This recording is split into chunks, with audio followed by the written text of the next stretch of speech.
Bonjour à tous, bienvenue dans cette nouvelle vidéo. Aujourd'hui on fait un petit road trip sur Dinan, donc je vous laisse découvrir et je vous dis à bientôt.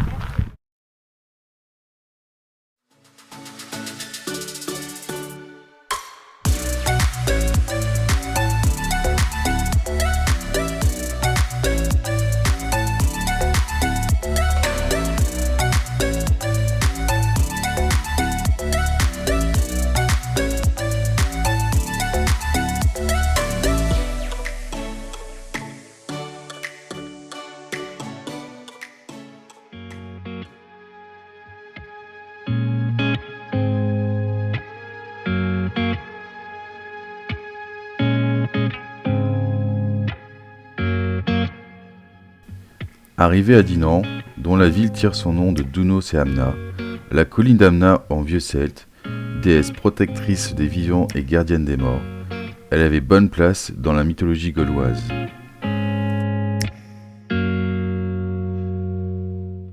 Si le premier témoignage de l'existence de la ville ne remonte qu'au XIe siècle, par la réédition des Dinantes, il est certain qu'elle fut occupée depuis bien plus longtemps.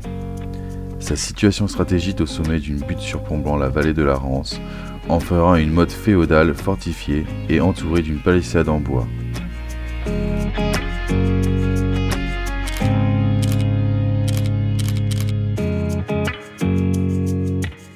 Les artisans et négociants de cette ville auront fait un pôle d'attraction qui amènera progressivement une urbanisation importante s'étendant à l'intérieur du pays. L'avènement du chemin de fer au XIXe siècle, la construction du viaduc enjambant la Rance en 1852 feront définitivement de Dinan une ville moderne désormais tournée vers l'avenir.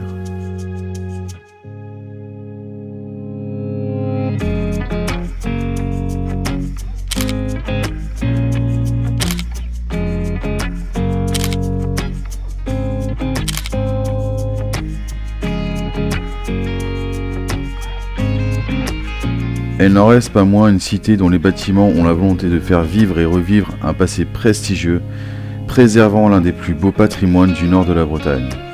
Le développement urbain ira en s'accentuant du XIVe au XVIe siècle, mais sera limité par l'importance des emprises d'établissements religieux.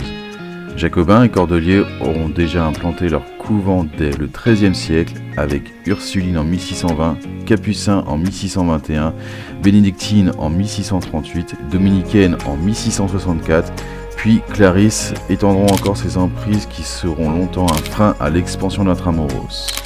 La fin du XVe siècle connaîtra aussi l'édification d'un autre monument d'importance, la tour de l'horloge.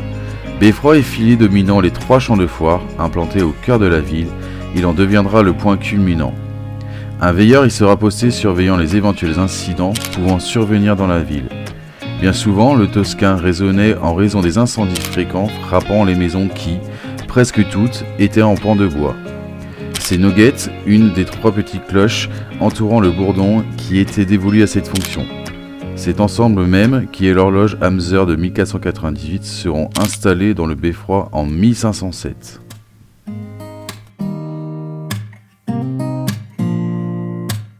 Après avoir visité le centre, dirigeons-nous vers la basilique Saint-Sauveur pour finir la visite et connaître un peu plus sur son histoire.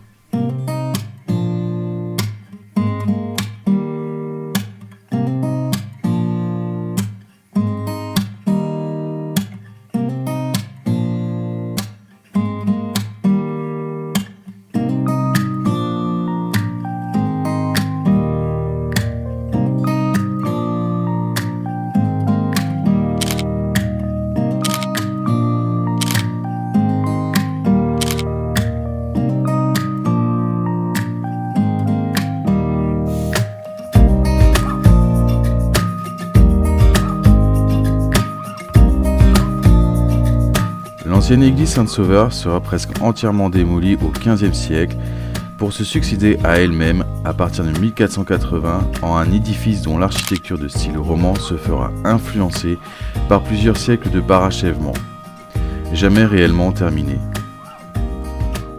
Considérablement agrandie notamment par la jonction de 5 chapelles, elle attendra 1666 pour être enfin dotée d'une flèche digne de son importance. Elle deviendra basilique en 1954.